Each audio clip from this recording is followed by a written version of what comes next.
If more of you supported the show, I'd be less sick of podcasts. The blah blah blah. Sending out good vibes. The blah blah blah. Good vibes. Blah Good vibes. the blah blah. Good vibes. Good vibes. 108 breaths of deep gratitude and prayers for guidance and protection. And put on a didgeridoo and shamanic drumming track. Shivers or vibrations and stuff like that.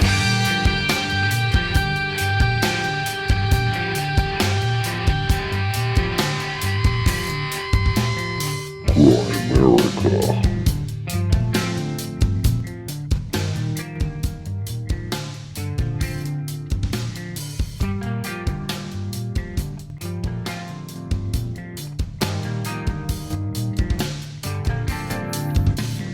Okay, guys, welcome back to the Grimerica Show. Coming at you this week with Jordan Collin. We're going to try this again because last time we had Jordan on, of course, Malcolm Bandall ended up coming on. And Malcolm got to do all the talking pretty much, and Jordan just kind of just had to hang out. So, which I'm sure he was fine doing because we got a great episode out of with Malcolm. I mean, not out of Malcolm, but I think Malcolm needed to tell that story before the conference and stuff. So Jordan was pretty happy with that. Absolutely. I mean, but we felt like it'd be good to get Jordan back on the show so he could have an actual episode to himself. So we did it. We had fun. We had a great chat with Jordan. I asked him some of the questions you guys have been chirping at me. So we got all that out there. You guys should enjoy it. Of course, because we talk about Malcolm's. We talk about the conference and the testing of Malcolm's technology. We do get into that, and then we also get into his Music of the Spheres presentation with like what I would call sacred time and how that connects to the imperial system of measurements and the sacred geometry that Randall talks about. Absolutely. So speaking of that, we got everybody's favorite podcaster over here, Graham, on the road, the traveling painter, Dunlop. Yeah, bringing my painting skills to the West Coast. Back to the West Coast to paint. Yeah. To paint houses. Interior? Yeah. You do exterior or just interior? I do exterior, but this is interior only right now. It's just my sisters, Yeah. Still. So you're hanging out with your mom and your sister? Yeah, hanging out with the family, doing some work, painting. Are you staying there?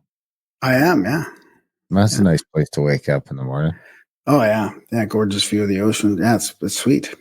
Yeah. Has it been sunny? It's been hot here. It's been beautiful. Like, honestly, like 24, 25, but an ocean breeze still, so not like hot, but nice and sunny and beautiful. I saw a bald eagle this morning, and it looks huge. It was quite a ways away, and a massive white head and beak. So we got to watch my sister's little dog doesn't get like stolen off the deck.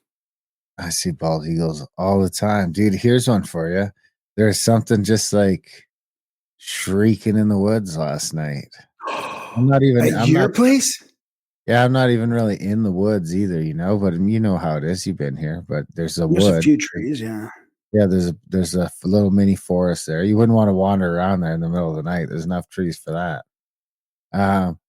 But I don't know what it was. If it's some sort of bird or maybe some sort of a bat, or I was actually reading some stuff that said skunks. Skunks make this weird, but it was like you knew it wasn't human. It wasn't human sounding, but it was just like rah, rah.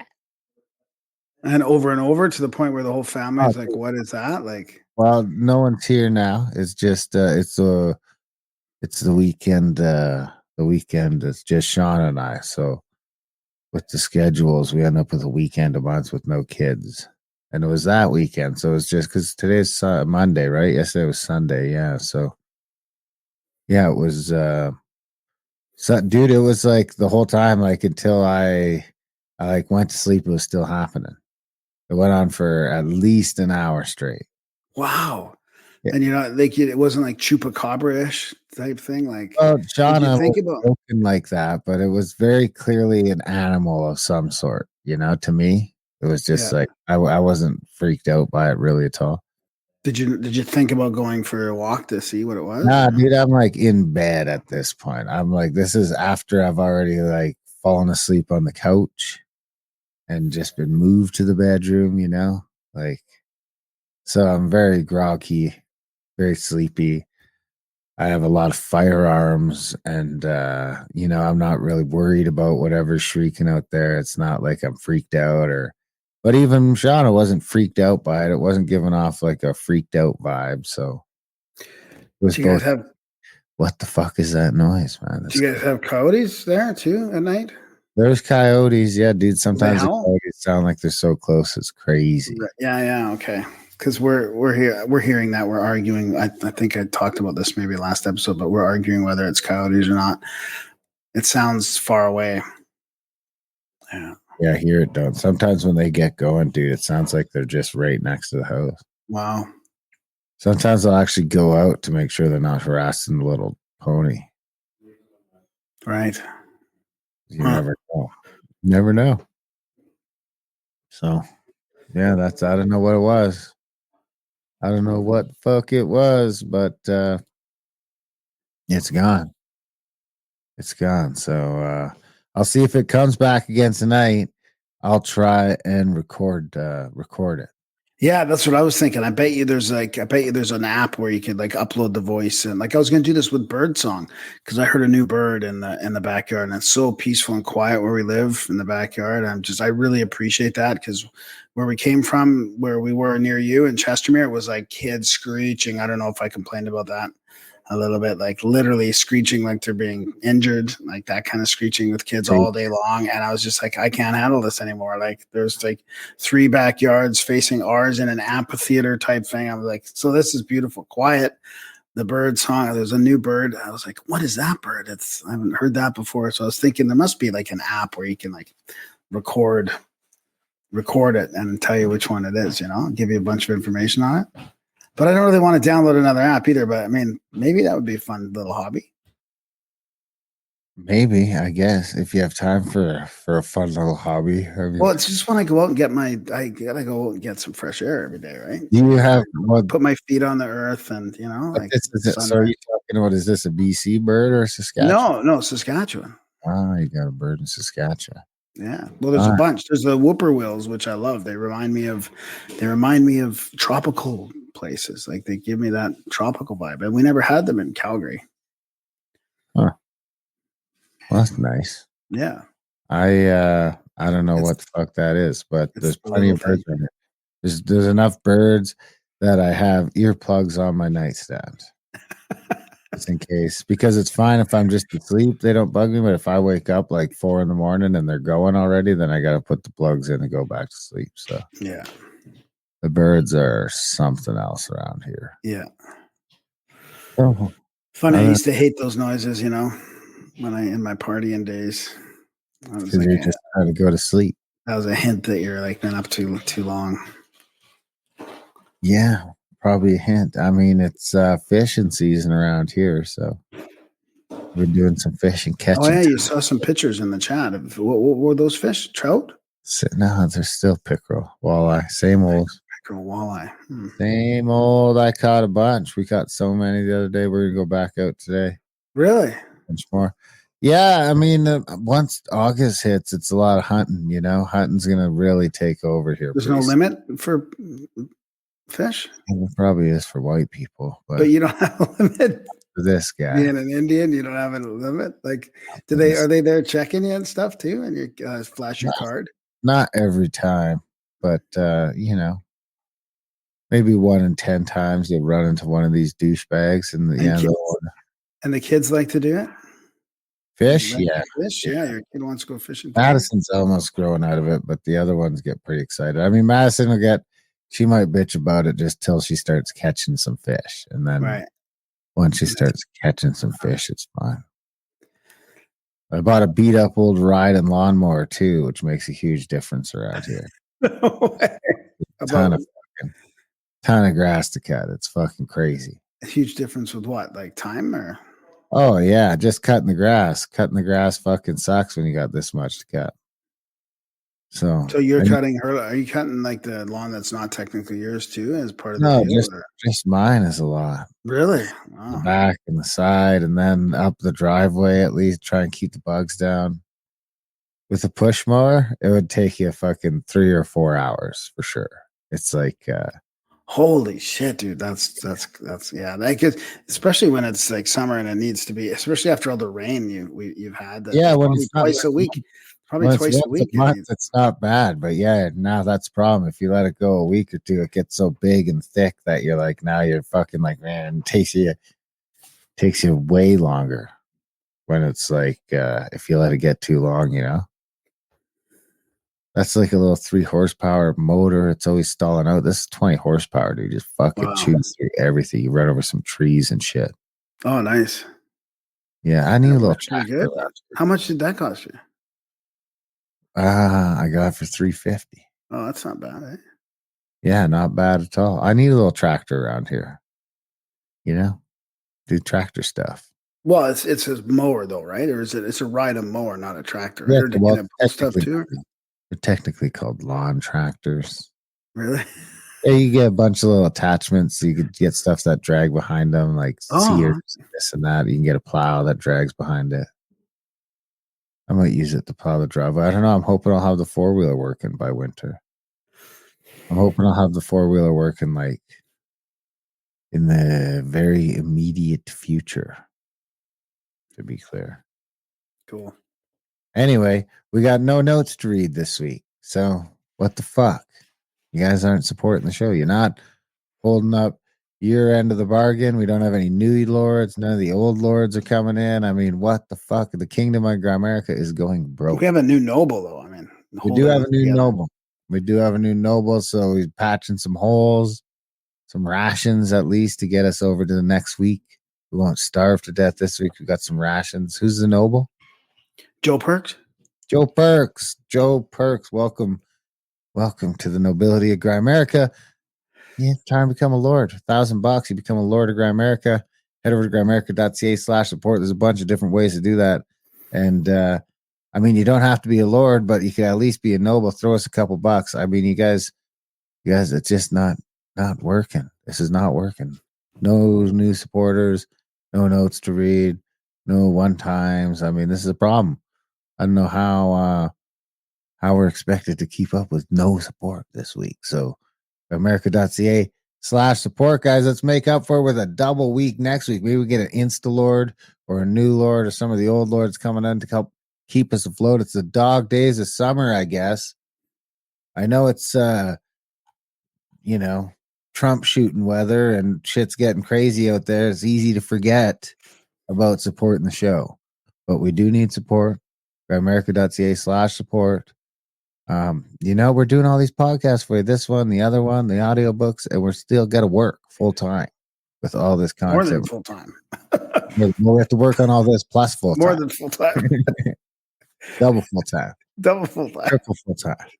Triple full time. Which is If fine. you We're are not complaining. We're not complaining. I am complaining. To be clear, I am complaining.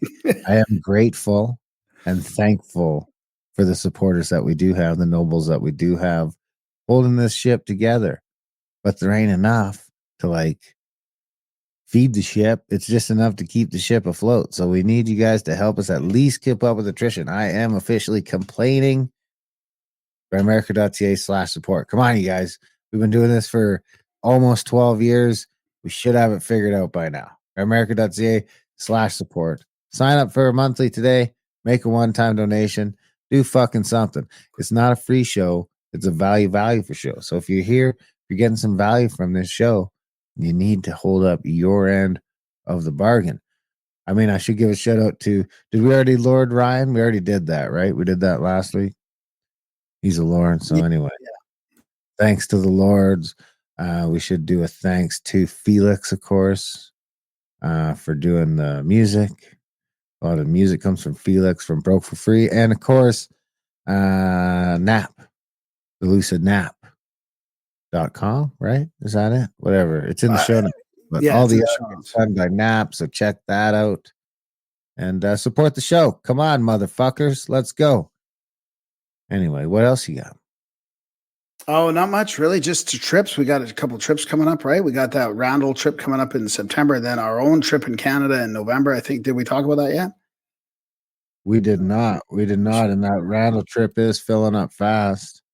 And the thing about the Canada one is it's pretty limited availability. So we've sold a few more tickets for that recently too. So if you want to come on that Canada trip, I mean, that is it's probably our premier CAC now, for us that we do for the show now. It's, sort of the ultimate Grimerica meetup. It's our sort of thing to run with. Of course, we got Brandon Powell, who's a good friend up there with us. We go up, we do the meetup on the top of the mountain, on the fucking top of the mountain at a chalet. And we have a time up there with some great music and some karaoke, and Graham cries a little. And we have amazing food, wild meat, wild elk and antelope, steaks. We have heart steaks if you want, if that's your thing. I mean, everyone there last time was kind of like, I don't know about a heart steak, but fucking once the heart steaks were out, they were gone. And they were gone. Yeah, they were good. Yeah. They were delicious. Of course, we're going to do that again this year. We'll have some wild game burgers going on the one night. We'll have some steaks another night. We're going to have some pizza from Pow Pizza. Is it Pow? Yeah, it's Pow, not WAP. It's Pow Pizza down in Invermere. Jesse Johnson. We're going to get some of that the one night. So check that out. Contact at thecabin.com. Come along, guys. It's going to be a blast. And if you're in America, your dollar's worth like $2 here. So it's like, you could do a whole trip around it. Come here and buy a bunch of Canadian stuff. It'll cost you next to nothing. Check that out. Of course, we have some amazing add-ons to that. Small group of people can come hunting with me for 4 days. That's, of course, all-inclusive. You can come out. We're going to go hunting ducks for a couple of days where you will get to hunt. I will provide all the equipment and the necessary licensing. You'll get to hunt ducks and maybe some grouse. And then after that, we'll spend 2 days on the plains hunting deer and antelope. You will not get to partake in that, but you will be along for the ride, for the entire thing, for the stalk, for the shot, for the breakup, for the extraction, all of that. We might even eat some of that bitch at the event a few days later. So check that out. And then we have the add-on extra night, the night after, if you want to, do the Grimerica Psychedelic Adventure led by the amazing Brandon Powell. We're going to do mushroom breath work. So anyway, contact at thecabin.com. Check that out. That one's probably halfway gone. It's still 100 and some days away, but it's probably half sold right now. So if you want to come to that, you got to get in on that. There is no camping for this one. So we don't have unlimited overflow because it's going to be the middle of winter. So just get yourself to Calgary, right? Just get yourself to the Calgary airport. Easy to get to, easy to do, easy to pull off. So contact at thecabin.com. You could also drive right there too if you wanted to, if you're from local area, BC or whatever. Or yeah, we had a lot of people drive last year. Yeah, to the it's in Invermere, British Columbia. So check that out. What else we got? You're in the middle of a busy house over there. Should we keep this short and sweet? Yeah. Let's do it. I mean, we might be doing our regular other Grimerica Outlawed episode this week, a roundup episode on Wednesday. I'd like to try and do it if we can still. Yeah, we'll do. Even if it's short, we'll do something. Let's do it. We're not going to get into this here, but we will definitely have some thoughts on the Trump assassination debacle. Maybe. I probably won't have any I won't have any. I'll have any answers or any conclusions or anything, but I'll have thoughts. But that's about it. Definitely have thoughts. Yeah, that's about as far as I'm gonna go. I'm not staking my flag anywhere on this stuff. Have you? Do you happen to have a bio? Yeah, Jordan. So honestly, Jordan's channel, Alchemical Science. I'm fairly new to it. I've been following it for a year or two now.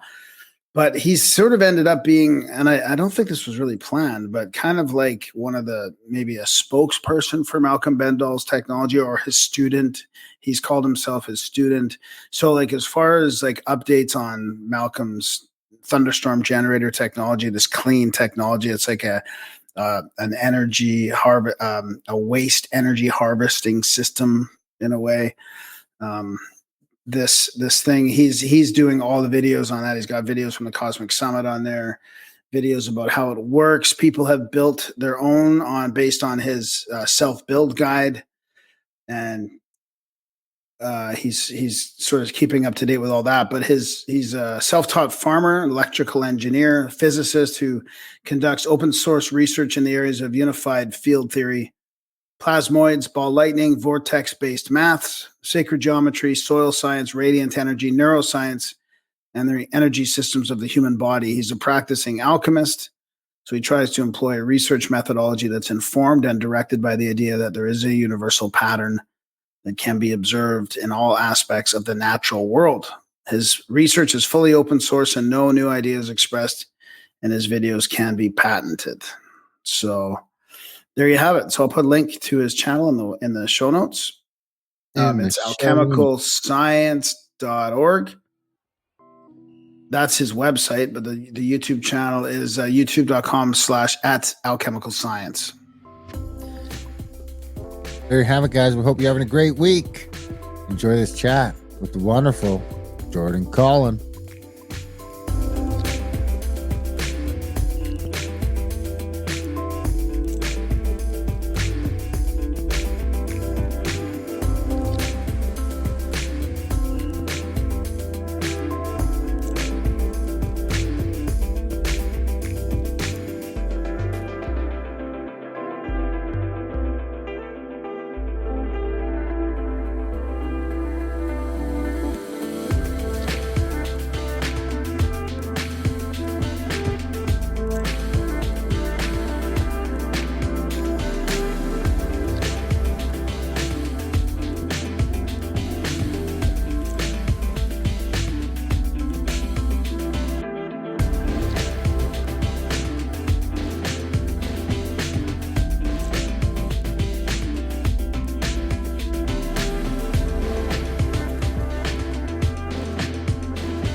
All right, Jordan Collin, welcome back to Great America. Thanks for spending some more time with us. How you doing?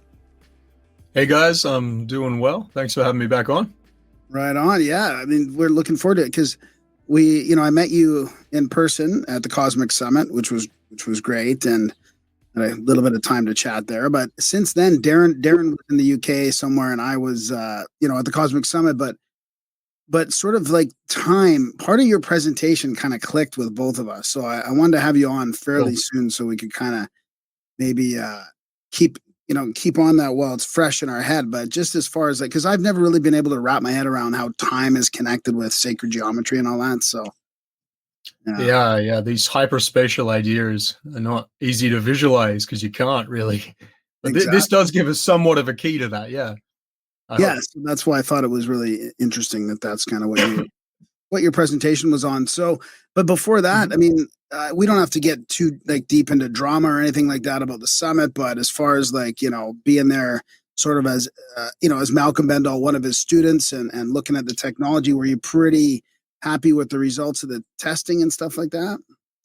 Yeah, look, it went really well. Obviously, there was sabotage on the main machine. Which I won't even get into, but you've probably seen the video that I've done on that, and there is obviously some reasons behind that. But otherwise, it worked fine because the Thunderstorm generator part can be preconditioned. Like if you run it for even maybe 20 minutes, a couple hours, then the plasmoids will embed themselves in the spheres, particularly in these new annealed spheres where the cubic structure of the iron just really encourages them to stay in there and continue to do work. So that worked out fine, and the test results worked anyway, despite that. And then they had the plasmoid Chevy retrofit there that two Australian brothers just built from my DIY build guide, which was cool. And so they did trials on that, and they turned out well as well. There was a slight issue with the build, but nothing that ruined the results still. So they went really well, despite all of the controversy and all of the bullshit. And we've still got a lot more footage to come. So can you describe to people, they've heard us we talk about it sort of every week, depending on what's going on. I kind of update everybody. So people kind of know a little bit about it, but you want to just in your own description, describe to people what's happening here with this technology? Yeah, sure. So the one we're talking about is the Thunderstorm generator, because I know Malcolm's got a couple plans out there, including the direct matter to energy drive, which is kind of the next step. But the Thunderstorm generator is a retrofit for standard combustion engines, coal power plants, nuclear potentially. Malcolm says it is. I don't think it's been tried yet, but there's no reason. Essentially, anything that has an exhaust output with something that you want to get rid of, particularly there does need to be a percentage of carbon, seemingly about 10% was what Bob Granier said based on other experiments in the output, or this can be added in, or obviously we've got enough carbon around in some of the polluted cities, particularly in the east, to be, playing around with. So that shouldn't be too much of an issue, but it converts the output to a much higher ratio of oxygen, reduces the carbon monoxide, carbon dioxide, hydrocarbons, and nitrous oxide down significantly, pretty much to zero when it's working properly and well, and plasmoids are being continued to be generated in the bubbler, because the effect won't last forever if you're just using an infused Thunderstorm generator, which is just the two metal spheres part. Like you can infuse it for a bit, but it won't last forever. So ideally you need the ionizer. Well, the ionizer, we don't know, how much of a difference that makes. It does make some difference, but whether or not you need this extra unit of the system is actually entirely questionable. But the bubbler you do want, that's where the water bubble cavitation happens. So essentially you're just creating a very large spectrum of bubbles, ideally very small ones, and they need to be symmetrical. But as Bob Granier says, this is just about, creating as large a spectrum of bubbles as you can, like this different sizes, because then you're going to hit some of the right points. So that's what they're doing with the steel wool and the porous air stone in the bubbler. This gets pulled through into the next phase of the system, the Thunderstorm generator, the Vajra, and you've got this cold stream meeting an opposing hot stream coming from the exhaust, and this creates this thunderstorm concept, hence the name, where this cold stream of plasmoids and water vapor is opposing the hot exhaust stream, opposing vortexes, which the Vajra encourages that flow pattern, but that's also the natural flow pattern. So this is what Marco Rodin, the mathematician, vortex-based maths, was talking about when he was saying creating those paths of least resistance, the way that nature already wants to flow. So Malcolm's literally replicating the form and function of a thunderstorm, and he's creating a device based on these ratios. That's where the maths comes in, and where we're looking at time. And of course, Malcolm views this all from the perspective of time, which is why I particularly study his work. There is a lot of other stuff on it, which I'm going through as well. I'm going through over to Brno in Czech Republic next month to help Bob go through Dr. Matsumoto's archives, the Japanese ball lightning researcher. So I am studying some other stuff, but Malcolm's stuff's awesome because he describes it in terms of time, which I think is the fundamental thing along with geometry here. Right. This is what makes up frequency. So I mean, what we experience. Yeah. Which I'm looking forward to getting into a little bit. But I was there when they did the base model test, when you could smell the terrible exhaust, and then I was also there when they had when it was pretty obvious when the Thunderstorm generator was attached and it was burning a lot cleaner. So when it's pretty obvious to me that something's going on. I mean, I just can't explain it really, which I'm okay with. But what do you say to people like that are still very skeptical, and people? I mean, there was a lot of people still even skeptical at the conference too, Yeah, well, I mean, unfortunately, one of the independent investigators that came, he was very, very skeptical. I mean, he was repeating something from someone else, which I'm kind of happy to say because he was. And he was of the opinion that it was, essentially just a cheap, effective catalytic converter, which, I've got no reason to deny this, because that would be a good thing. This would be essentially an invention that no one has any concerns with. There's no risk in talking about a cheap catalytic converter. It's just not made of, expensive minerals that we have to mine, stuff we already have. The problem is it's not that.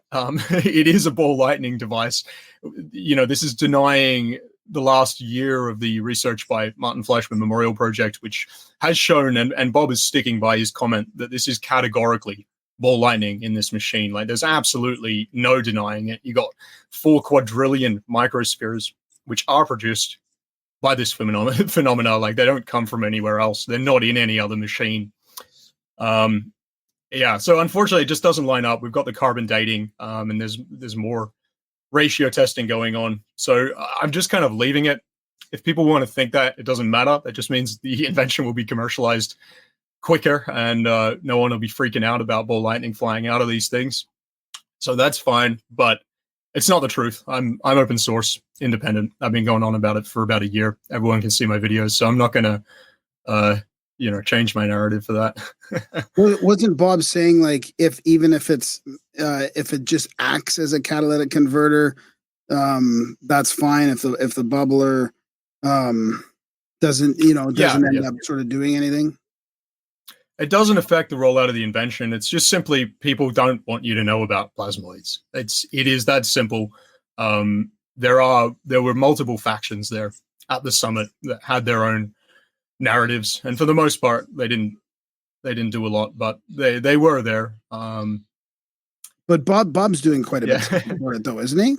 But Bob's honest. He's independent and genuine, and he's in a bit of a position where, it's not really for me to say, but you'll notice that his story changed maybe a week before the summit, and he went along with something else. And I've spoken to Bob since, and he's sticking by his statement. This is categorically ball lightning. However, he says one step at a time, and essentially he's been threatened. That's right. Yeah. So he's all right. Give him time. Yeah. He's an honest guy, and he will come out with the truth, I'm sure. Well, he seems to be very good at distilling all the information down to everybody. All the stuff that he's working with, and Malcolm stuff, and he seems to be very And he's also got that sort of spiritual side as well, which fascinates me. Like I love the fact that Malcolm and him both have a sort of a spiritual outlook on life, not coming from a materialistic perspective. Yeah. No, it's kind of necessary, isn't it? And he does. Yeah. So what about the fuel efficiency then? Because I was talking to somebody there that seemed to make that he didn't even make it properly, but he made it on his generator the point that he thinks it's doing better fuel wise. Was that Philip who made the one that was tested on Saturday? I don't think so. I don't think he brought it there. No. Oh, okay. It was another guy. Yeah. So there was about 10 different guys who built Thunderstorm generators turn up, which was really cool. One guy built 6. I'm not allowed to say who he is because he's keeping them private, but he's got them on his tractors and stuff. Really? And yeah. And then we have one guy, Philip. He bought his, and it didn't go that well, but mainly because he put the pipe kind of right under the fuel tank, which gets really, really hot. And so after a while, when we noticed that, we were like, oh, okay, let's just leave that. And he was like, okay, I'm going to make some adjustments to my build. And then the Plasmoid Chevy guys, like I said, they were just 2 Australian mechanics that saw the build guide, went out, put one together. They saw plasmoids flying out of the spheres right at the start. So he was like, all right, I'm going to pursue that further. I've got that footage to post with an interview with them probably today or tomorrow. Anyway, I think I'm going into some other stuff. No. Was the size of the Thunderstorm generator, did it match the truck properly? Was there a concern over the? It was a bit small, yeah. That's why they were seeing their unit overcharged. And there was also like a constriction with the exhaust where I think they put like a 1-inch pipe onto the 2-inch pipe. So you were actually only getting like half like quite a pressurized exhaust stream. I'm not exactly sure, but I know that there was some issue there, but test still worked fine. The first one was a bit shaky, but then after they warmed it up on the second one, they got pretty close to 0 carbon. And so much higher oxygen, about 20%. What about this tractor guy then? He's functionally using some right now? Yep, he's got his welder to just make them up.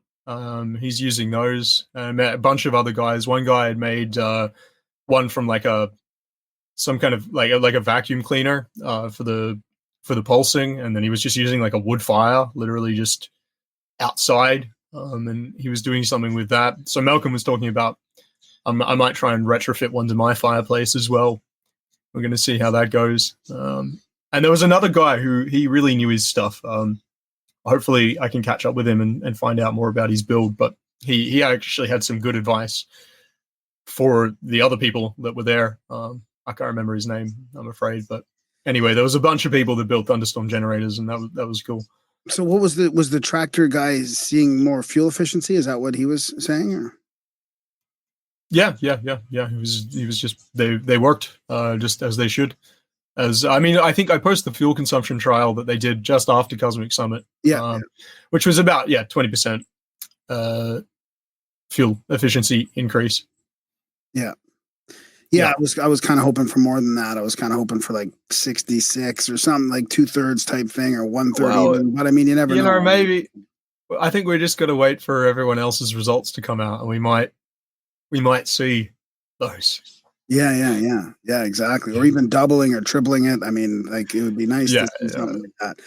So what about you will see those results. Yeah. What about the smoke testing then? So at the end, like I think Phil got his way. Phil and Bob got his way, which credit to Malcolm that he allowed these guys to do their own testing, like do not their own, but to just do different. To do what they wanted to do, and that was fine. I think there's a misunderstanding that test somehow bothered me. It was more about Phil talking shit about us all weekend than that.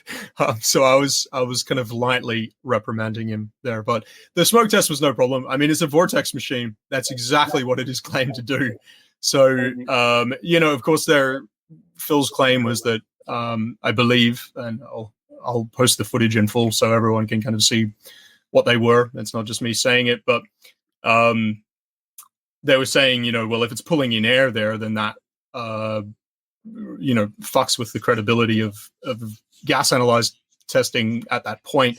Thing is, it's already been trialed at a bunch of different points. Like there was 2 points on that generator alone, and then there was the claim that might be messing with it, but every other unit hasn't had that, number one. So that's not the issue, the two measuring points. And also it's been measured coming right out of the point, right after the Vajra as well, and at the engine, and multiple other points as well. So it's kind of just, that's why I was a bit bothered by those claims, because they don't take into account any of the other stuff going on. Neither the point that you cannot go and just jam something on the end of the unit.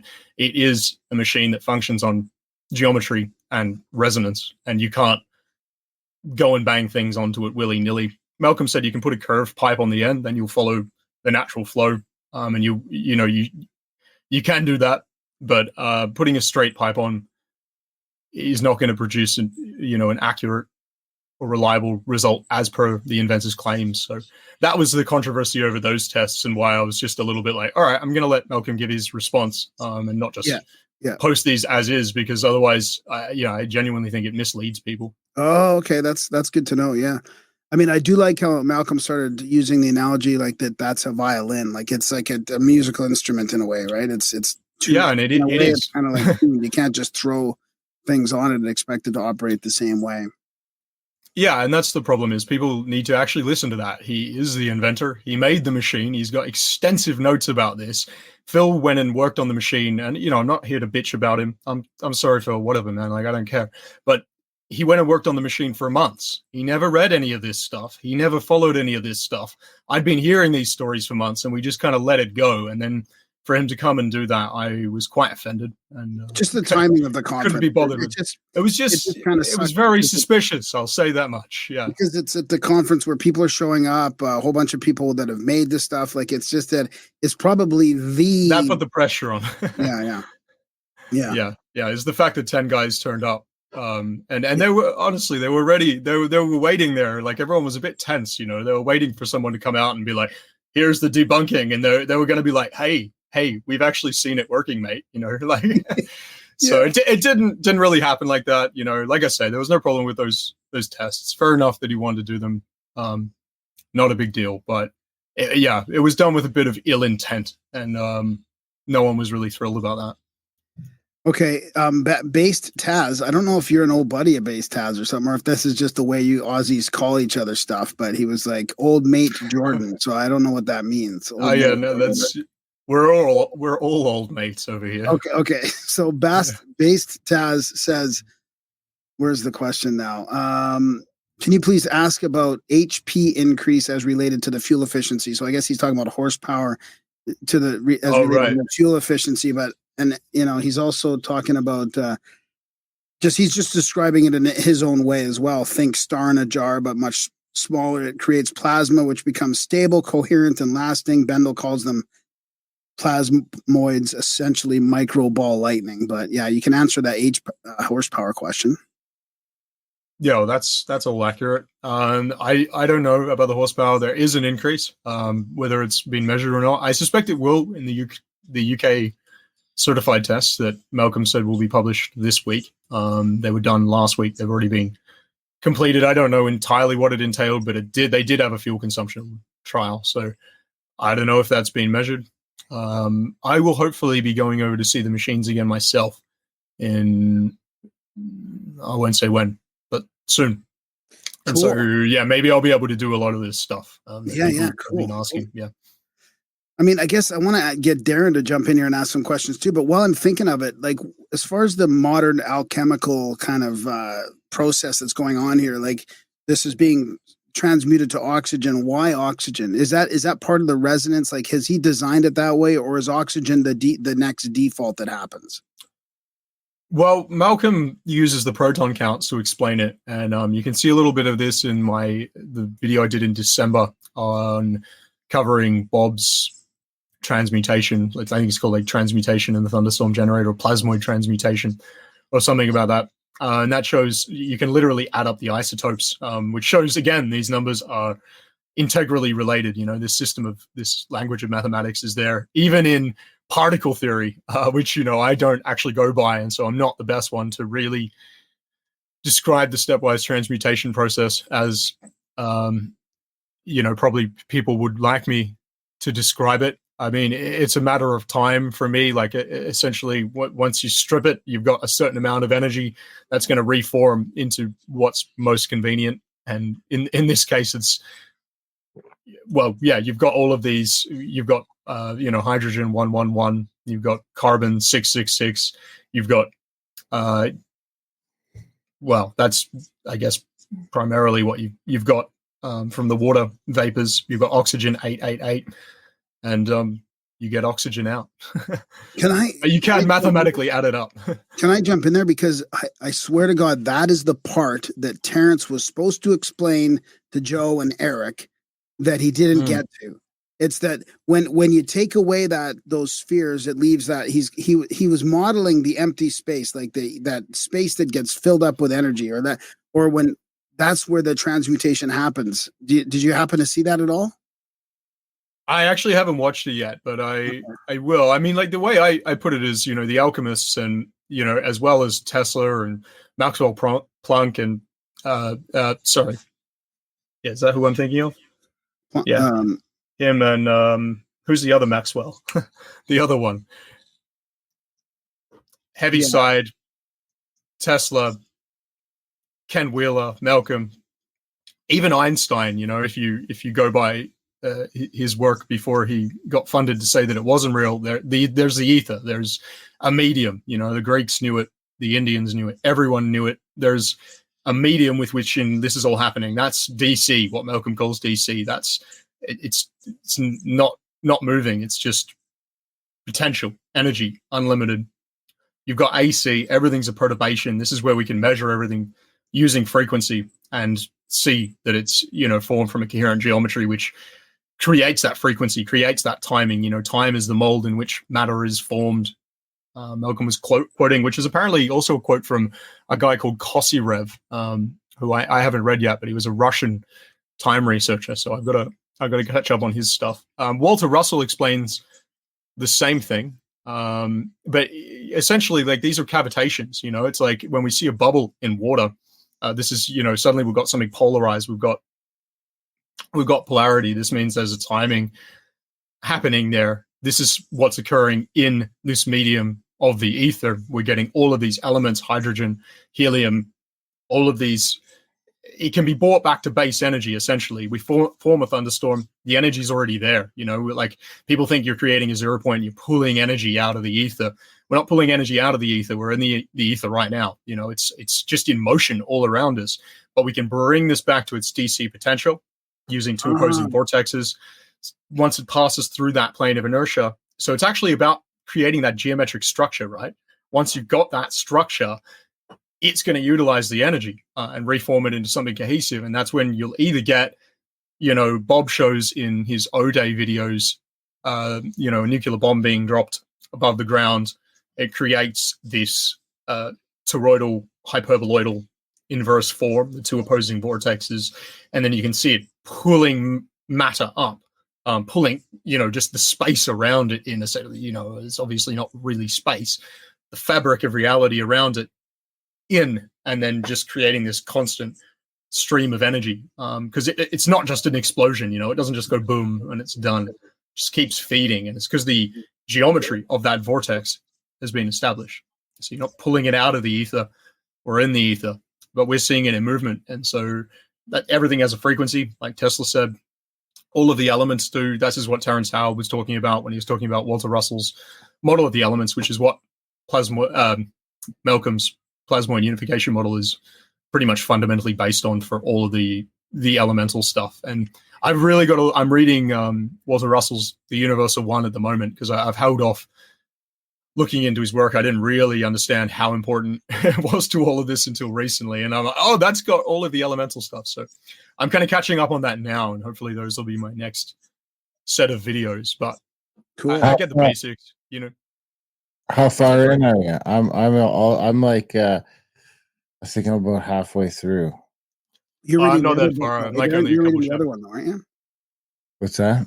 You're reading the other book. The universal one. Oh, okay. Yeah, Universal One seems to be the starting point. That's his cosmology and his elemental ideas. It's got those two tables in it. Good read. He knew what he's doing. He's also got some children's books that he wrote for adults, and they're very good. They bring you back. Children's books for adults. Yeah, interesting.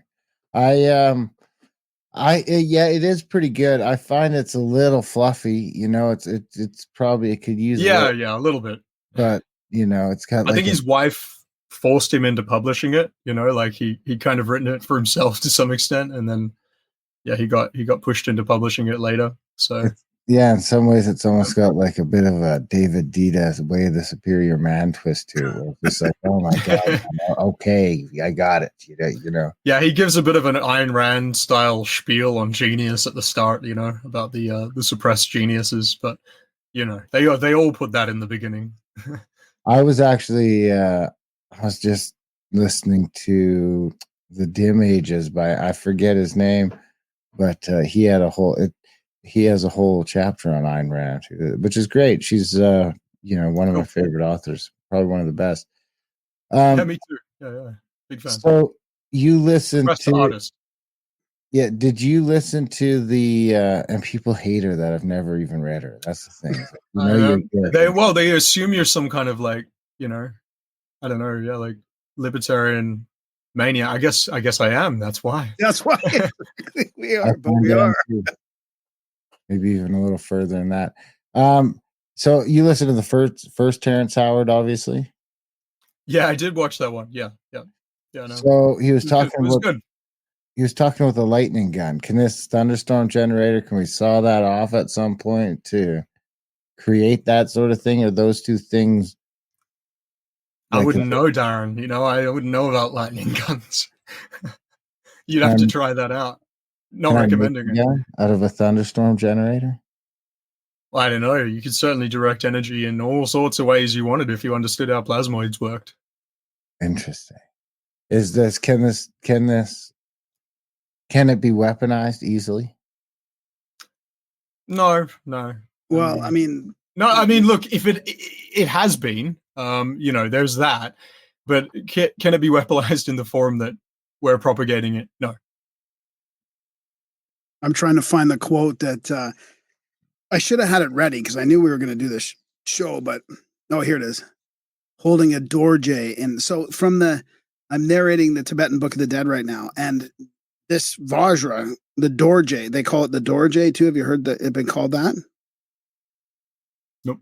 No, and it's they've got a picture of it in here and everything, and it comes up constantly when you're going through these levels of the Bardo after death, and you meet these deities that are part of your subconscious, and they have like the Vajra in their hand, and they call it the Thunderbolt. Like he's got basically the Thunderbolt weapon in his hand. I mean, they mention it in the Tibetan Book of the Dead over and over. I couldn't believe it.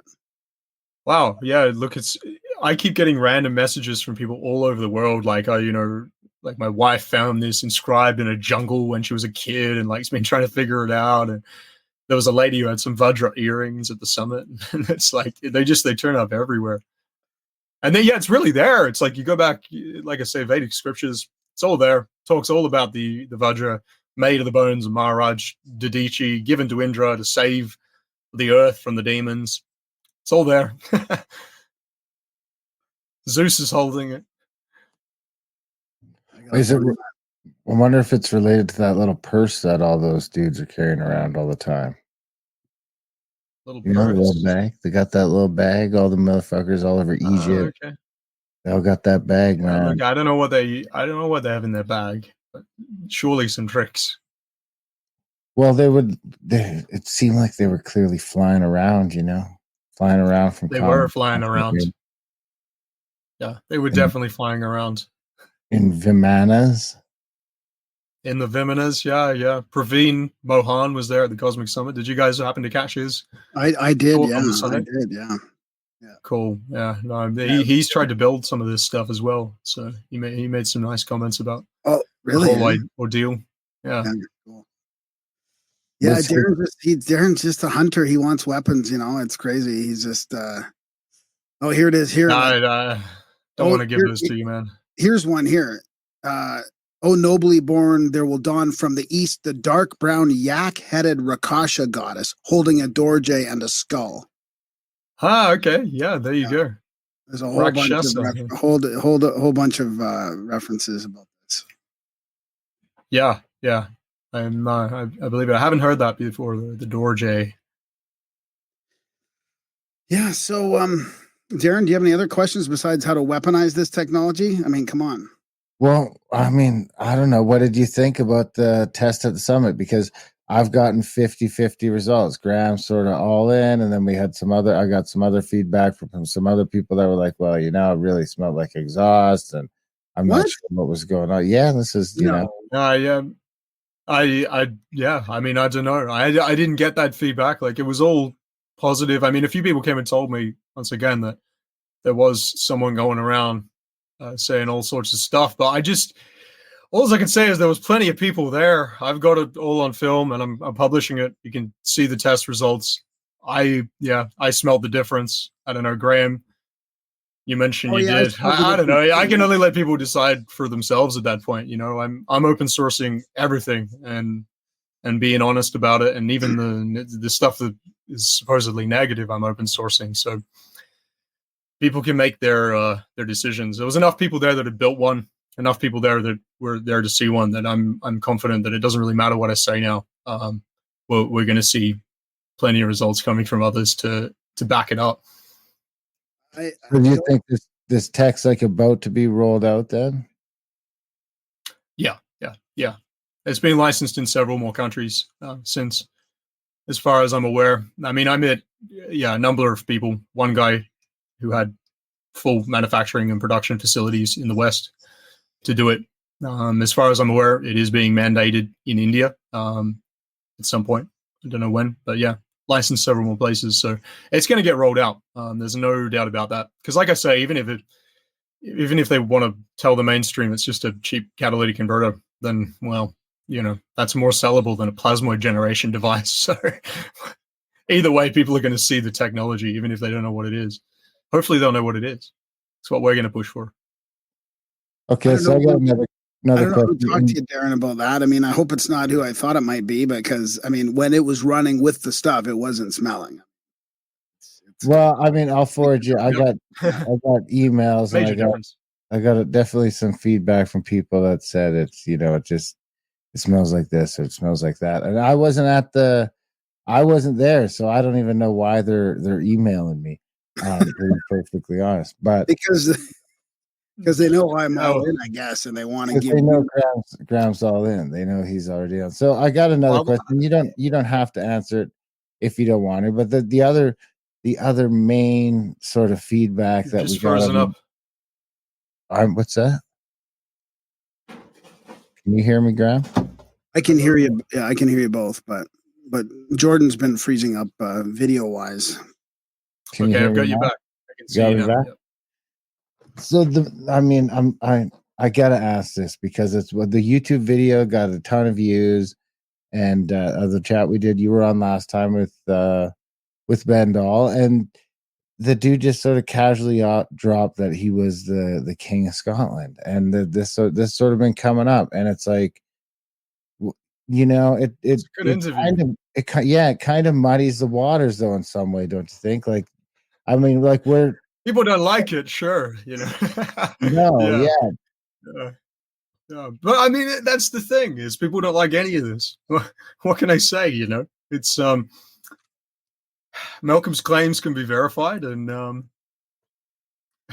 think, wild. He's lived an interesting life, you but know, I don't think he's saying. I don't think he's saying everybody's. like. I think we have to be careful of context. I don't think he's saying he's the king of Scotland now. It said he's in the bloodline or something. I think is what he's saying. Yeah, he's in the bloodline. They've said that. Well, yeah, that he could be crowned, but of course, you know, all of this is quite muddy. There probably is, you know, another 100 people out there who potentially are in these bloodlines. So it's not. It sounds like a pretty incredible claim, and it is an incredible claim, which can be apparently backed up if someone wants to visit Iona and talk to the priests there. But yeah, what can I say? He's King Malcolm V. King Malcolm V, and and also like Buzzmoid infusee. Yeah, and the King of Tasmania too, I think. King of Tasmania. Yeah. That's a lot of titles. That's great Last grandfather of the Mohicans too. Yep, these things, you know, they condense. They condense into one renegade Australian man. Is there any metaphor there, or is this all like?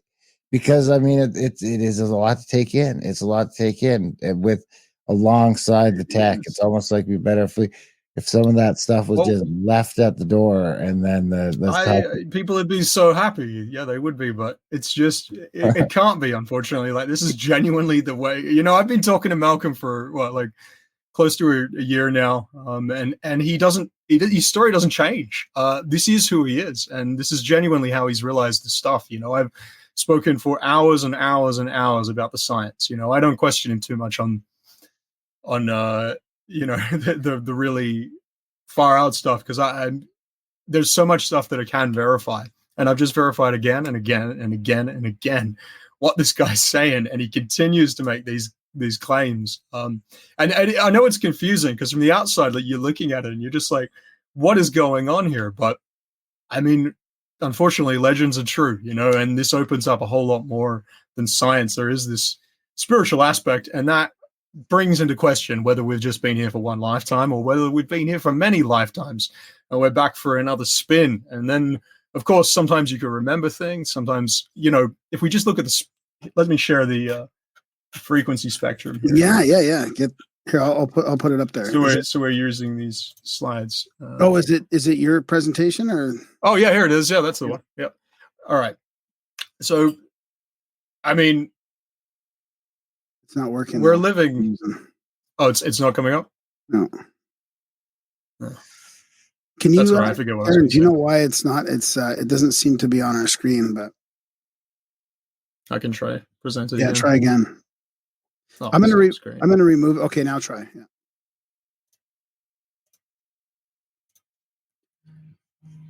Oh, maybe I don't know why, but it was left there out, and for some reason it wasn't catching it. Okay, let's see here. Uh-oh. Darren, why is this not working? We did a test before we started and everything. I don't know. Anyway, it's not a big deal. It's not showing now, like, it doesn't show me a thing down in the box either. It shows it as all white, you know? Yeah. Okay, there it is. There it is. That's the one I took. Got it? Oh, Darren and I both Okay. keep freaking- Oh no, now it's not going on again. Not gonna work. What? Okay, try it once more.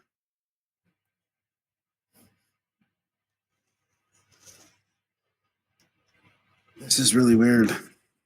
It's right there, and yet it's just not coming up on the screen. I wonder, does it allow me to? Yeah, no, it doesn't. Anyway. Well, that's fine. It doesn't matter. I can paint you a picture with words. Okay, let's do word painting. All right. So visualize. Close your eye. No, you don't have to. The frequency spectrum. You know, we start at like at least our reference point as humans, 0 hertz, 0 to 4 hertz. We've got the delta brainwave spectrum. You know, just as you go into sleep, you can chuck an EEG scanner on, and you'll be able to read that your brainwaves are the emissions that you're picking up. These electrical signals are at 0 to 4 hertz. What's that mean? Like the neurons are literally resonating at 0 to 4 hertz. You know, you've got theta 5 to 8 hertz, alpha 8 to 13 hertz, beta 14 to 30 hertz, gamma 30 hertz plus. And, you know, the work of Joe Dispenza, Wim Hof shows that, you know, you're getting like up to over 2000 hertz. So we have this huge control over the human brain. But obviously that's like a bandpass filter, right? Like these are just these are the thoughts we can think, you know, like this is what we are picking up with that sense that is our brain. You got human hearing spectrum, 20 to 20,000 hertz. You've got the visible light spectrum from 400 to 790 terahertz. And so that's going to be, oh, cool. You got it up there. Yeah, you can see that. I took a picture of your presentation, and this is what I got. Nice one. Yeah, that's exactly the one. So yeah, 400 to 790 terahertz visible light spectrum. This is what we're seeing, you know. So once again, we've got this bandpass filter. Our eyes can only see those frequencies. You're not going to hear the visible light spectrum. You're not going to see the musical scale. So they're like just dividing this up. But look how much more there is of the frequency spectrum. We've got obviously all of like the radio frequency bands. We've got X-rays and nuclear and all these really fast frequencies on the other end. We don't have sensors to pick up those necessarily. I mean, some people do seem to develop some sorts of sensors, but they're all occurring, right? You know, it's like this should be a signal to us that we are not seeing all of reality, like you're not even close to it. And we don't even seem to understand it at all because we don't understand it in these terms.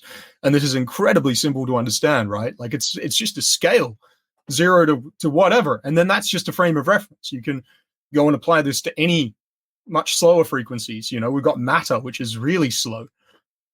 Contraction, things slowing down, expansion, things speeding up. Like this is how it kind of relates to time. It's because all of it relies on timing. Frequencies just work over time, kind of velocity, I guess, you know, over time. I don't know if that's correct technically, but it sounds right.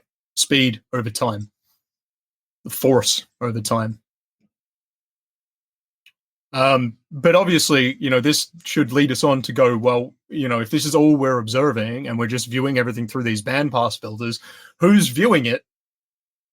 And can we have access to, you know, further, you know, the entire frequency spectrum? Like I would claim that every ancient culture and secret society and religious order was correct, that there are 3 bodies.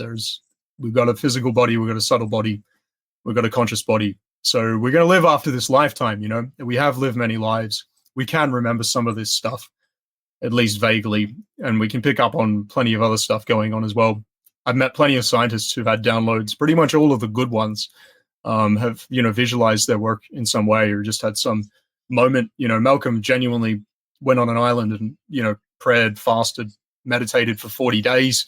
And that's how he realized this. You know, he saw a remarkable stillness that allowed him to observe nature calmly and actually see what was going on, which I think we can all find. You know, they go on. This is why I think Walter Russell and Ayn Rand, they go on about geniuses all dying before they're 12 and this kind of, you know, inspiring the individual to kind of try and do great things, because we do have it in us.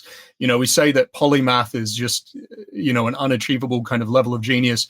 It's not, you know, it's like, it's just seeing through all the compartmentalized bullshit, being able to observe nature, bring this form and function into this reality. But we can draw a lot of conclusions, like that we're not going to die, that we are plasmoids. Let's try that screen share. See if it works. Okay. Here's hoping. You can do it, Darren. I can do that. I'll do it so we don't go back and forth. Yeah. It's not looking good. I can see it. I cannot. You can see it on the screen? Try and move it around, or try and change slides or something. You see that? Try and share There it the. is. Yeah, we got it. Yeah. You can see it? I can see it. You betcha. Yeah. All right. Oh, look at that. We've got all of the 2D geometry, and we can see how all of these cosmic numbers are there while we're on that slide. 1,440 minutes in a day. Yeah. Yeah, that's true. And we can see that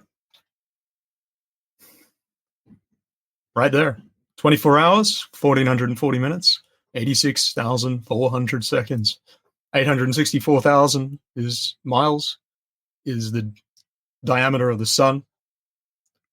43,200 seconds in 12 hours, 432,000 miles is the radius of the sun. We've got, okay, wait. Can you go over that? Up. Can you say that again? And where are you getting that? Is that on here somewhere? Yeah, that's on this one. So you'll see if you go, what do we got? 31,104,000 seconds, 2,592,000 seconds. You remember? Oh, maybe we're not. Great year. Maybe we're not. I don't think we're on that slide here. Okay, maybe you didn't get the update. All right. Well, I don't know where we are. Okay, there we go. Okay, thanks. Now I'm looking. I just wanted to follow along while watching. So. Yeah. No. Sure. Are you seeing traditional systems of measurement? We're seeing divisions of time right now. Okay, I'll go back there. You're a bit behind. Yeah, weird. Hopefully, it'll probably flick through some other slides in a moment. We'll be quick.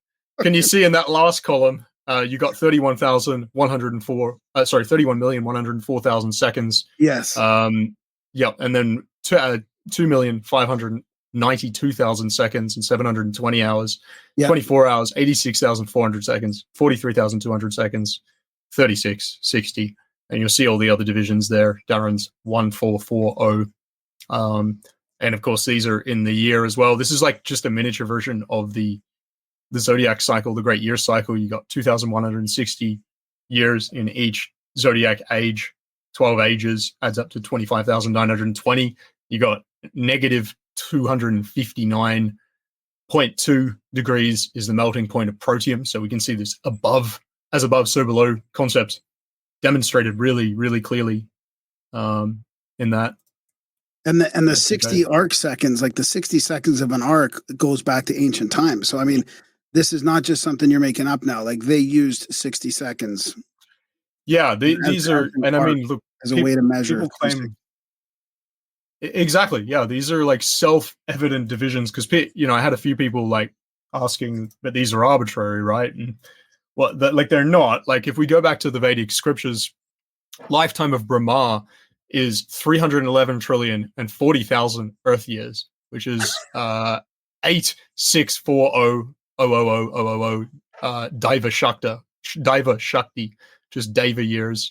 And then that's also, if we go to the Bible, I keep trying to click on the wrong image. In the 6 days of creation, we got 31,104,000 arc seconds.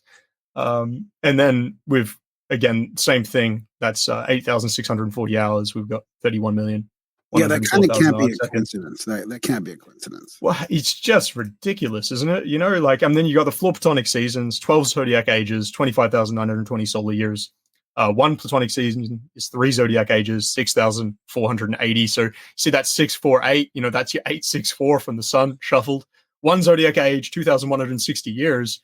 And then the moon moves its own diameter of 2,160 miles rather than years every hour. Adding up to 51,840 miles in a day, 5184, double the great year of 25,920. And of course, you these can be slightly off. We've got those 5 extra days, and and all of that. But it's like Randall says, this is it's an architectural plan. There will be slight deviations. Once you go and do something, there might be some wind in the area. There might be some rocks in the terrain. There's a feedback mechanism that needs to be accounted for. But there is an architectural plan beneath it that we can see clearly, and it's based on these numbers.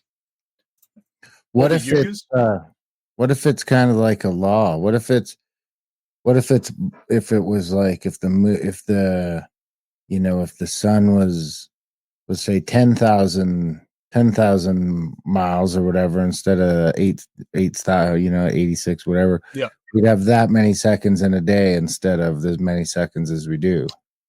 Yeah, well, and that's exactly what this signals, is that time is going to move differently depending on where you are and depending on these rotations, because our whole system of time is based on those celestial rotations. That's where we get our day from, and we see it from our frame of reference. But and that's just where harmonics come into it, is because we play one note, and it's not just one note. It's made up of a mathematically determined series, which, is bastardized with our equal temperament tuning that we use these days and based on 440. But if you bring it back to this 432 based system based on this template tuning, which is, I believe, how Pythagoras was actually tuning rather than the ratios, which are secondary, then you can see the harmonics laid out really easily. You can determine them. I mean, look, it's as simple as, like if you, for example, the note A based on 432 hertz, we could say its harmonic series is 1 times 432, 2 times 432, which is 864, 3 times 432,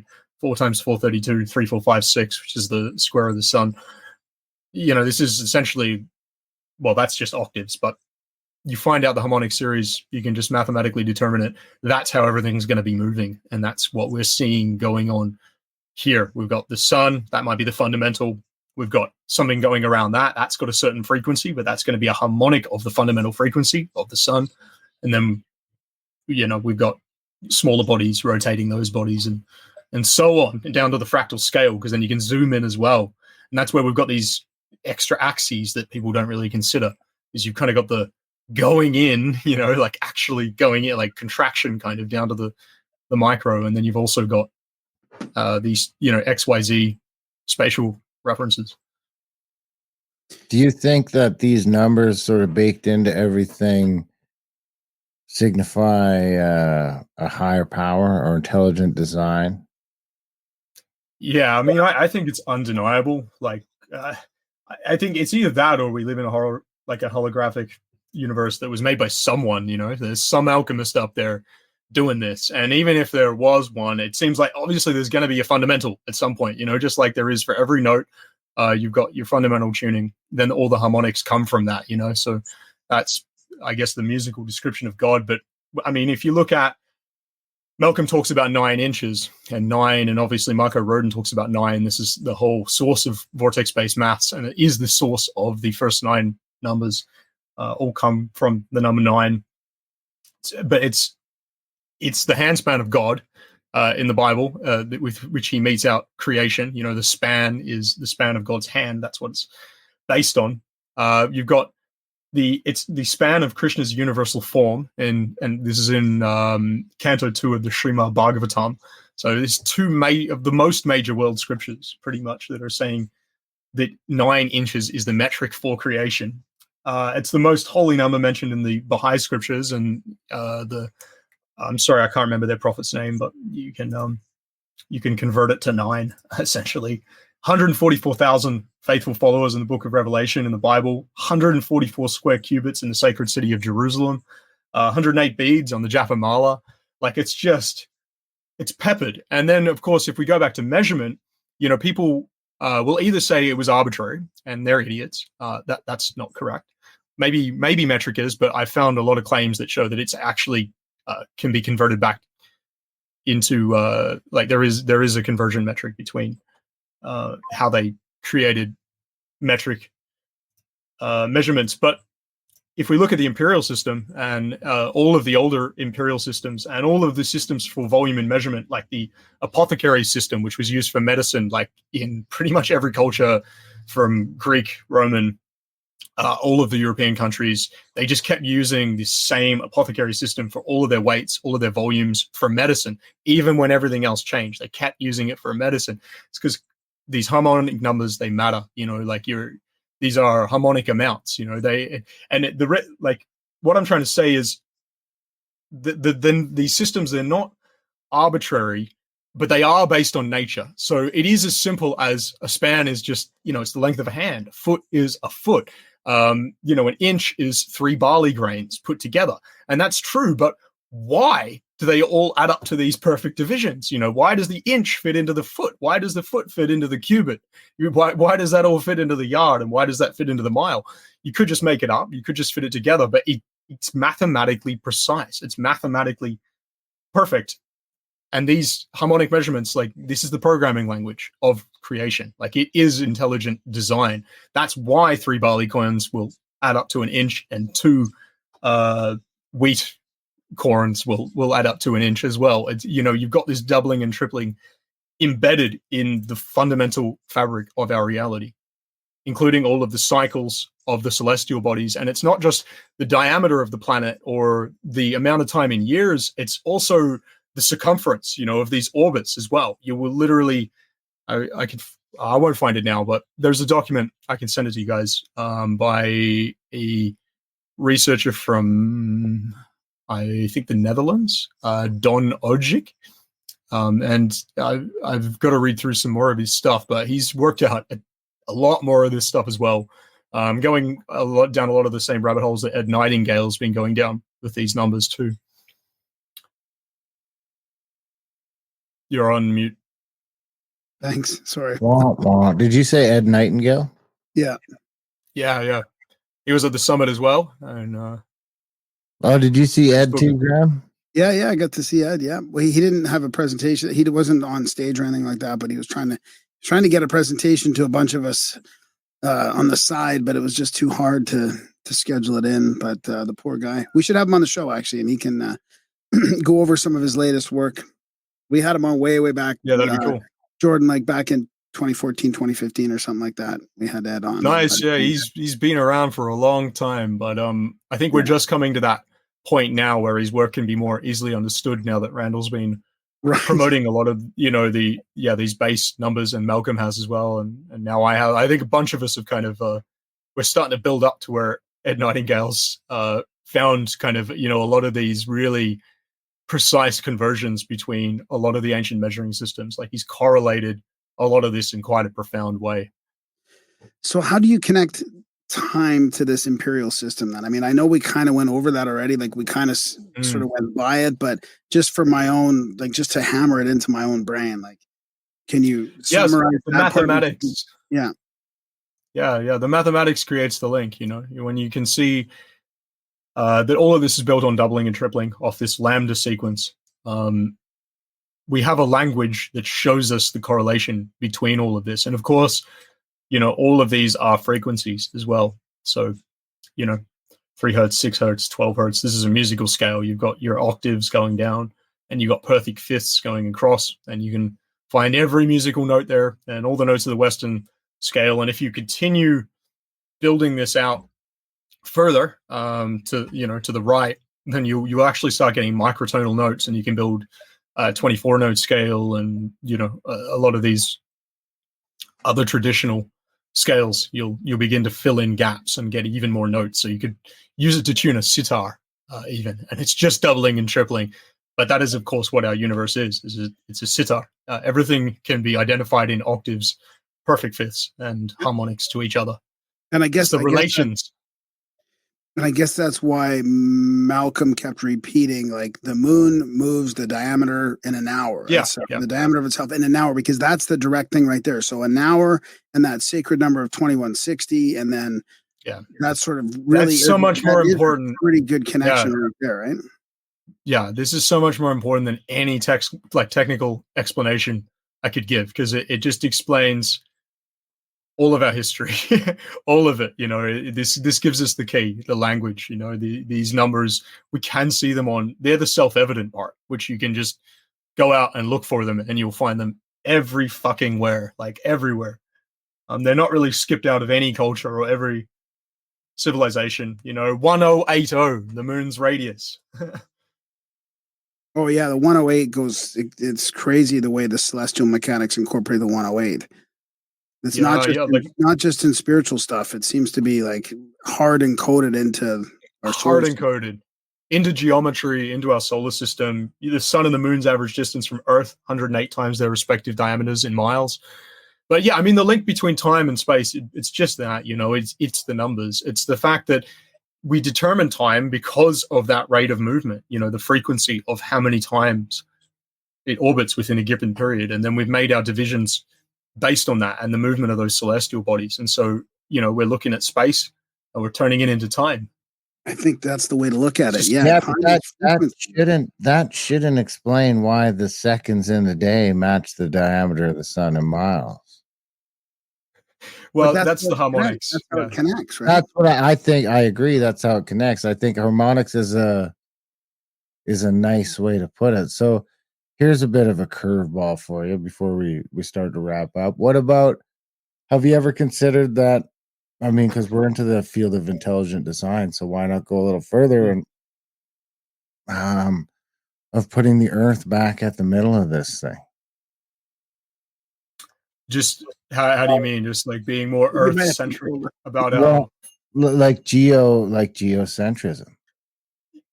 Yeah. Well, look, I mean, it's got its use. It's just like we've got these two.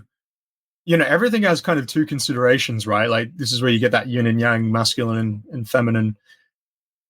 And like we've got a helical consideration where everything's kind of corkscrewing. This is that movement forward, that forward trajectory. And then we've also got a radial consideration, so we're just like looking at everything moving around us in Earth like a clock, and that's the clock face. That's what that represents. We just take it for granted, but this is an archetypal form, built on our cosmos. And it's so we look at that radial trajectory from the geocentric perspective, and that's why all of the old astronomers and astrologers did that, is because then we can make determinations based on that. And of course it ignores that helical trajectory, because ultimately the Earth is orbiting the sun's orbiting another point, but it's important to know what's happening from our frame of reference, isn't it? Right? It's kind of like scientists always seem to want to view things from the perspective of God himself. And you're just kind of like, well, maybe that's not as useful to you. Maybe that's why in ancient times they were able to actually see how the cosmos, the as above, affected us on Earth, because they took a little more note. They were a little more geocentric about it. So I'm all for it. Yeah. Let's use geocentric calculations. Yeah, this is actually from the Tychos model, which is more of a geoaxial thing, but they think that part of the reason for the moon's precise movement every hour and stuff like that is because it's actually the moon's the whole thing that's pumping this whole sort of solar system around. It's like the drive shaft. And they call it the drive shaft here, but well, it is, isn't it? Really, like it's the small kind of gear there. Malcolm calls it the metronome because it is driving our scale of time. Certainly, wow. That's what it looks like. That's what I think they might have even called it that at one point. Yeah, Somebody built a model, a website model on this Tychos thing, and it's quite incredible the way it moves. Cool. Yeah. I'd like to see that. They're coming up with some really good visual models of what I'm talking about with that gyroscopic movement going on. Because I was really surprised because I came at it from that angle and just kind of like looked at it and I was like, well, that's how it works. And then I found a few other guys that thought that same thing, including Randall and Ed and Brad, and they kind of intuitively already understood that. And we're obviously, maybe you all were. I just didn't really know because I hadn't looked into it. And then I found out that they hadn't determined that it was a gyroscopic motion in kind of mainstream astrophysics. But it seems like that idea is coming in now and most people are accepting it, that, we can clearly see, the moon orbiting the Earth and then the Earth orbiting the sun. And then why wouldn't the sun be also moving and around another point? This model says that the Earth is not orbiting the sun, that the sun and the sun and the moon are sort of orbiting each other. So the sun and the sun and Mars. Mars is the sun. So So here it is. Here it is, right here, basically. So is this pure? Oh, so that's still heliocentric, right? Or it's kind of. Oh no, it is geocentric, and maybe I'm just No, that it was is geocentric. So I'm you the can- wrong way. Yeah. So, but it's all sort of locked into Earth. So they call it actually Yeah, right, okay. geoaxial system, and it's All right, I mean, that's something else. Yeah.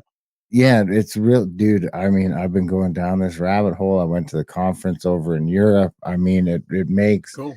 so much sense. It's a little bit crazy. I'm sort of still drip feeding it to You frozen again. Randall. I'm frozen. Ah, God damn it. Are you Oh, on I this can hear you, thing? Darren. I can hear you. I know you can hear me. Yeah, I figured so. I figured Jordan's is Jordan Okay, down you're back. under? Sorry, I couldn't see you. That's No, okay. No, I'm still drip feeding this to Randall, but I keep coming back to this Tychos model. It's starting to make a lot more sense to me than the heliocentric stuff. It really is. I mean, I mean, I just think they're both there. We have to see from two different perspectives. You know, that's the difference. You know, when people are going like, how does the time correlate with space? That's all it is. This is a different perspective. It's a different viewpoint, you know, and they're both kind of there, you know, you just have to decide theirs is different because they've got like the Earth only moves at 1 mile an hour. It moves at 1 mile an hour. That's how fast the Earth is moving through space, and everything else is sort of moving faster than that. The outer planets are moving at the speeds we think they are, and that's why they don't have life on them, and the Earth does. That's what sort of makes the Earth special, not unique. It looks like Sirius is the same sort of a system, but it really, because when I'm listening to this Tycho stuff, I'm thinking of all these sacred numbers, right? And it's like, well, shit, man, all these sacred numbers start to make a lot more sense if they're just like laws. It's just laws of this system that lock it into place. That is what they are. Yeah. Like 1 mile an hour, Darren, too, right? Like 1 mile an hour makes a lot more sense to me, and how we can maintain an atmosphere. You know what I mean? It makes a lot of just sort of that stuff. You know, dude, in some ways, I feel like I'm meeting the flat earthers halfway. Trust me, this ain't easy for me to go down either, because I've been like a space nut. And that's been my thing my whole life. And all of a sudden at 40, I'm like, shit, man, this Tycho stuff is blowing my mind. And the more I try and just sort of disprove it to get out of it, it just keeps sort of grabbing me in. You find out that all these alignments, they're sort of fudging the numbers on a little bit in the standard model. So it just becomes, it's really sort of seeping in. And the mile an hour makes sense to me on how I'm still looking at the same fucking stars that my ancestors did 10,000 years ago. You know, if we're going through space at 90 times the speed of sound, I feel like the night sky would have to be at least a little more fluid than it is. Yeah. Well, speed of light, speed of sound, they're variable. You know, once again, depends on where you're viewing them from. Well, and they're not relative; they're harmonic. It's all working as a system. But yeah, well, that's what I mean. I feel like this Tychos can slide right in there with the Randall stuff and the Bendall stuff and the Terrence Howard stuff, and it could be. I feel like part of it could be this missing thing is that, you know, that's this other thing we're having a real hard time letting go of, because religion has tainted it so much to the point that none of us can just, we can't do it. We can't go back to Earth being in the middle. We just can't. That's the new fucking heresicism, you know, or that's the new, you can't do that. It's like it's a third rail for a lot of those people, because they'll just start. I mean, Randall starts calling about floods and Earth at the middle. He just sounds like a crazy creationist. Well, because it's not, and you're not saying it's necessarily Earth centric. It's like a binary thing that happens to be, the Earth happens to be. It happens to no, be. dude, because now the latest stuff on the Tycho stuff is that it has to be there. The Earth has to be there. It's an instrumental part. It's not actually a binary system. It's a trinary system that the Earth is. So the Earth and the Moon are involved in the whole thing. But is that why the Earth is so special and we have life? Yeah, exactly. And those are the only systems that can support life. And it looks like the only other one we really know of is Sirius, which for me, being Sirius has been coming up for me for 10 or 11 But what years. do we term as life, you know, like? Well, intelligent life, which I think there's a real there's a real That's right. possibility that carbon evolves to be bipedal human-like, and that's Yeah, we are definitely we're carbon based. yeah. So, And I feel so. I that's I important think to note. Yeah, I think there's room to say that like any other people you find are going to be sort of human too. Like a carbon, we are the. I mean, I hate to call us the pinnacle, but we're on the trajectory of carbon life, and carbon life sort of follows that same somewhat trajectory, at least to become intelligent on the high end of it. that's true. I mean, Bob shows that the fractal toroidal moment is, it can be shown in the human face and the human body, and our whole forum. Of course, Da Vinci noted this, and many others as well. That we are made in the form of God, essentially. That's where we're getting that handspan from. Is volume one in your presentation as a sacred? Is that something they were paying attention at? I just wanted to check on that before we run out of time here. Let's have a gaze. Try and shift here. I've got you on the screen, but it's not there again. So maybe if you click slides, it might come on or something. Or okay, I'm clicking around. It's not working. Traditional systems of volume. Nada. All right. Well, it's pretty simple. Like if we want to look at even the modern ones, Ed Nightingale, his book has a lot of the correlations with the ancient ones, and it gets a bit more complex once you get into like royal qubits and root qubits and stuff. But if we just go simple, UK imperial system, 1864 to 1971, and this is pretty much the same, or it's very close. They've used different harmonic numbers actually, but the US one from 1809 to 1864, we got 1 pint, 16 fluid ounces, 128 fluid dram, 384 fluid scruple, 7,680 minim. And then we've got one in the new imperial system in the UK, 1 imperial gallon, 8 imperial pints, 160 fluid ounce. Then, of course, the numbers get more complex. We've got 1,280, 128 hertz is, below middle C on the piano, 38,400 minimum. Of course, 384 again, 96,000 minimum. We've got 96. You just see these numbers repeating again and again in those systems. And then there's the apothecaries. Oh, no, sorry, that is weights actually. On the other one I had in there, but you see the same thing: 288 scribbles, 5760 grain, and again, all based on grains and human finger lengths and the weight of real life stuff. It's just that stuff is actually produced on this programming language. These are the laws, and so it's both based on measuring a foot, and it's also based on an inherent mathematical system that governs our universe. Seems to. At the very least, it seems to. And all of geometry, right? Like if you look at the platonic solids, we see the same thing: tetrahedron, 720 degrees, 4 faces of 180 degrees, 12 angles. And the 9 too. The 9 shows up in every one of those, right? And all the angles. They're all divisible by 9. And so if you take that table, you can reduce everything with the first 2 columns down to 9. Try again. Oh, can you see it now? No, but try again. Just keep trying. Come on, it'll work, baby. Come on.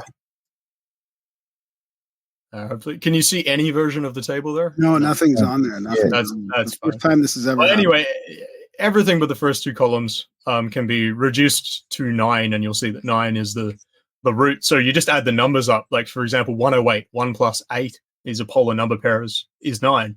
216, 2 plus 1 plus 6. 9, 432, 4 plus 3 plus 2, 9, 864, 8 plus 6 is 14 plus 2 is 16. That can't be right. 8 plus 6 plus 4. Is that right? 14. Oh, no, 14 plus 4, 1 plus 8 is 18. 1 plus 8 equals 9.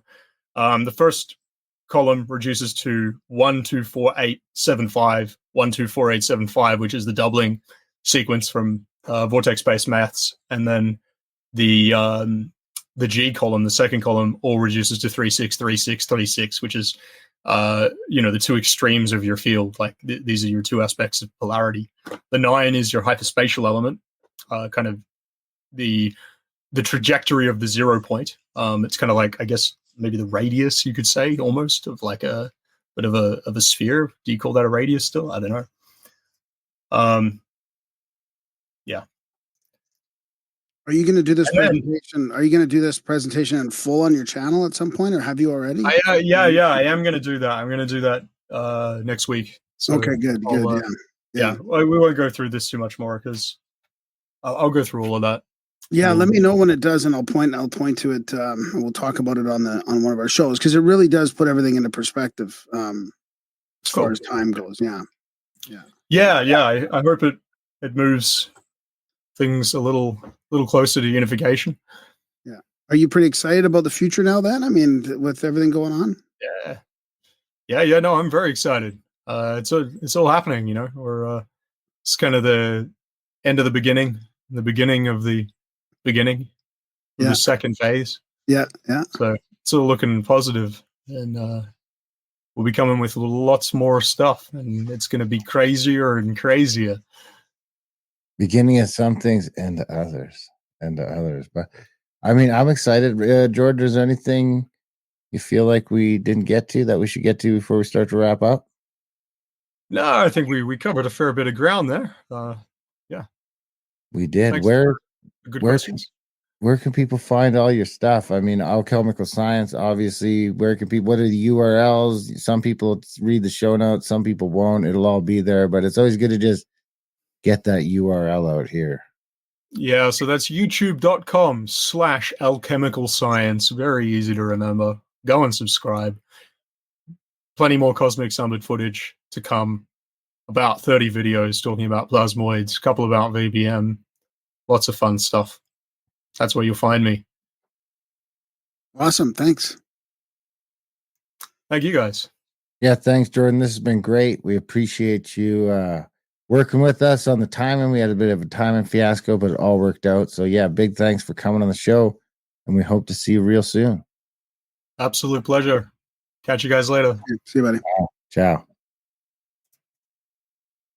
And that was our chat. Jordan Collin, Alchemical Science. YouTube, what'd you think? Well, I mean, there's a bit of a delay there with, I don't know if it's his internet or Australia or just the time and space difference between our continents. But Australia has an internet problem.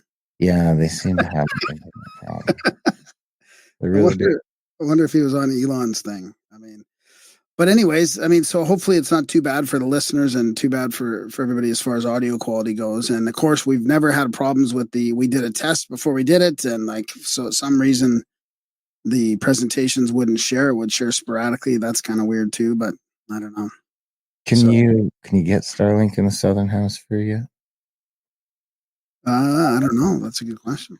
I don't know either. I always wonder if it's got to do something with my angle of the earth that I'm getting. If I should be moving my dish a little bit here and there to get because maybe some people don't care if you just Netflix and stuff. But when I've got a lot going on, I need premium connections. So maybe there's a way to prioritize that. Yeah, for a couple hours a night, you need it to. Yeah, a little bit. Yeah, it's interesting how that all works out. I mean, the two thing is a trick because you listen to Weinstein and Howard. I listen to that too.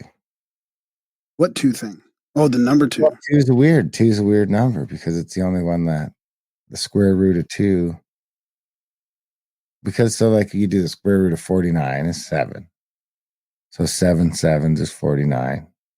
You do the square root of 16 is 4. So 4 fours is 16. You could do the square root of 9 is 3. 3 threes is 9. The square root of 4 is 2. So 2 twos. Square root of 2 is 1.4. The square root of 2 is 1.4? Yes. So that's the big controversy is why is this different? Yeah. Well, that's what Terrence says is wrong with their math. It is an interesting conundrum. But they just gloss over it, right? He doesn't agree. He would listen to him and then just come back and say that you're wrong about that. Just like he was wrong about the other thing too. And it's well, you haven't really acknowledged what, it's still a problem, isn't it? In the maths? It seems to be a problem. And I just don't like how when he was showing his models, that linchpin type thing, if you listen to it, you miss some of the visuals, but he was handing those things around. And honestly, I wish they did a better job setting things up. They weren't like even ready for the presentation type thing on there. Joe should have been fucking ready to present all that. They wasted a lot of time trying to figure shit out logistically, which was a bit frustrating. But he's talking about that space between and the ether between the bubbles, like that when you take that away, that there's an energy that fills in that sort of gap. And I think that's what the whole thing should have been about, is how this relates to, you know, some sort of 0 point or free energy thing that he could never get to because fucking Eric kept telling him to stop teaching and, oh, you can't go there. Like he would never let him get through that the Eric, analogies into where he was trying to go, you know? Eric, the chosen person to hear it, Eric, the chosen gatekeeper. to save us from himself. Yeah, because he's the UFO gatekeeper too, right? He's been tapped. He admitted he was tapped on the shoulder to go after the UFO problem. You listen to the one where he said that the Jews were responsible for shepherding us through this atomic. Yeah. I tried to find a clip of it. I'm still convinced that him and find a clip of it. his brother are Mossad. Yeah. They honeypotted Joe. Yeah. I mean, and then he just, you know, he's good enough. He's a good enough thespian to be with all the talking, and he goes around in circles and he has to explain everything to the point where you're just like, shut the fuck up and get to the point already. But he's good enough at doing that he can gatekeep and make it seem like he's open to it all, or the scientific community is open to it, because he bashes the scientific community like he should, but he still doesn't let Terrence get to the real meat. He's just talking about his little toys and, oh yeah, they're nice and you're a beautiful artist. And if anything, you know, you've made some beautiful toys here. Fuck off, Eric. It's deeper than that. Get to it. Somebody's flying around in the big black triangles, Eric. Get to the fucking bottom of it. The big black triangles. You always get back to the big black. That's right. I mean, that's what my go-to is. Like, there's humans flying around in big, quiet, big black triangles. BBG. And Eric's been tapped on the shoulder. So go figure it out, Eric. That's why they call you Gaping Graham. I have to agree. He did come off as a little obnoxious. The first half was fine, but then after a while, you're like, oh fuck, okay. Because they were drinking. As soon as they broke out the whiskey, I was like, oh boy, here we go. Dude, if I had a couple drinks of whiskey on the Joe Rogan Experience, I'd be going to jail. I felt bad for Terrence. He got fucking handled. He got handled. That nigga got handled. Grimerica.ca/support, guys, if you can, when you can. We are, of course. And he was so nice about it. He was so nice about it. You know, he was all polite and nice and, okay, I'll listen to you. You can help me with my papers. And he's a little rapey sometimes, but other than that, he seems like a nice guy. Did you watch the clip of Terrence? I mean, I want to play it right now. Did you watch the clip of Terrence in the wig that Joe was talking about at the beginning of the show, where he was in that interview and he's talking about how he's an actor and some people just pretend that they're how did he describe it? Some actors, do you remember how he described the first part of it? He basically said he gets himself possessed. But he goes into the mirror, goes in the dark, he fucking sees himself change, and he basically takes on some other fucking thing, like a demon or some kind of possession, and that's how he acts. Like, that's how he does it. So I mean, that was just a crazy clip. I mean, you'd think he'd be a better actor. He's pretty good. He's pretty good. You think he'd be like the best. I mean, maybe he did that to go on Joe. Did he do that to go on Joe's show? Is this all an act? Is he being possessed when he's on there talking about his linchpin and everything? It's like some devil's advocate shit. He should be like, you know, should be just the best actor, right? Well, maybe they all do it. I mean, maybe the devil's advocate is just like, maybe the bar is pretty high because that's just the thing that all of them do. You know? The devil wants to just be a B-lister. You're possessed by like whatever. Get kicked out. One of the shitty Marvel universe. Like, you only make one movie in the Marvel universe and that's it. I mean, come on. Not Michael, not Archangel Michael, just one of the shitty ones you never heard of. Yeah. Fallen Angel or something. Looks like Borderlands. He's one of the best. Come on, Curtis. Who are you kidding? He's not one of the best. Anyway, grimerica.ca/support, guys. If you can, when you can, if you're getting some value from our little show here, for some reason, YouTube won't let us have money anymore. But you guys can still head there, support us directly. grimerica.ca/support. All out there, all for free. If you do like it, just head over there, throw us $1, throw us $2, throw us $100, throw us $1,000. You decide. And the Sacred Geometry International guy's talking shit on Twitter tonight. That's nice. Grandma will be triggered now. He's gonna have to go check it out. I abstain. I haven't seen him lately. Maybe I blocked him or something. I don't know. Just block him. Just block him and be done with it. Anyway, grimerica.ca/support. Of course, check out our other podcast, grimericaoutlawed.ca, for some more controversial stuff. Let's check out adultbrain.ca for all the audiobooks that we've done. 130 some audiobooks out there for now, and more coming. We got finally contact@thecabin.com. We got some great trips coming up. One with Randall Carlson, who we talked about a little earlier, doing the Columbia River Gorge thing. And we got our own event in Invermere. There's some add-ons where you can go hunting or do some psychedelics. So check that out. Contact@thecabin.com. Graham and I will be there in Invermere, holding you up with some Canadian hospitality. All right, guys. Other than that, we love you guys. Thanks for listening, and we will see you next week.